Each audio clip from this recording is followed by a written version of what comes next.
Qu'est-ce qui est à l'origine de notre mal-être et comment en sortir plus fort? L'impact de notre environnement de travail sur notre santé est indéniable. Les conditions de travail stressantes, une mauvaise posture, un manque d'exercice peut avoir des répercussions sur notre bien-être physique et mental. Toutefois, si ces facteurs sont extérieurs, n'est-ce pas notre tempérament, cette manière unique de réagir aux événements qui détermine dans une large mesure l'ampleur de ces effets? Notre tempérament sont nos tendances émotionnelles et nos habitudes de pensée façonnent les environnements de mode de vie que nous créons pour nous-mêmes.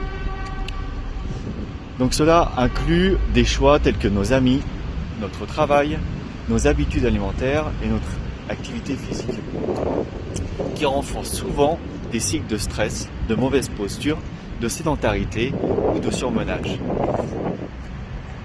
Avec le temps, ces schémas peuvent conduire à des douleurs chroniques, de l'épuisement mental, des problèmes physiques et du burn-out émotionnel.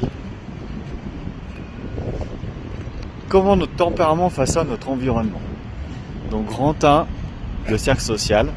Les introvertis peuvent s'isoler, entraînant la solitude, tandis que les extravertis peuvent s'épuiser socialement, ce qui génère du stress. La maison et le travail. Les personnes ayant un tempérament névrosé ou perfectionniste peuvent créer des environnements excessivement contrôlés ou chaotiques, selon leur mécanisme d'adaptation, tandis que ceux au tempérament plus détendu peuvent négliger de prendre soin d'eux ou se laisser entraîner dans une spirale de procrastination par exemple. Grand 3, l'alimentation et l'exercice. Donc les individus anxieux ont tendance à se tourner vers des aliments réconfortants, tandis que les perfectionnistes sont tentés à faire trop d'exercice, entraînant des problèmes de santé. Grand 4, les schémas mentaux. Alors, les personnes au tempérament rigide ressassent naturellement leurs pensées, contribuant à des tensions physiques, tandis que les personnes moins structurées peuvent manquer de concentration, ce qui affecte, dans les deux cas, leur fatigue mentale. Les comportements deviennent auto-renforçants, créant un cycle négatif qui impacte notre santé physique et mentale. Le yoga dans tout ça et la méditation, le but c'est de briser le cycle. Le yoga et la méditation nous aident à faire une pause et à prendre conscience, interrompant ainsi les cycles nuisibles. Donc voici comment. Grand 1, la pleine conscience. Donc en développant la pleine conscience, nous prenons conscience de la façon dont notre tempérament influe nos choix, de ce qui nous aide à faire des choix plus sains et éviter les réactions automatiques et nuisibles. Grand 2, la libération physique.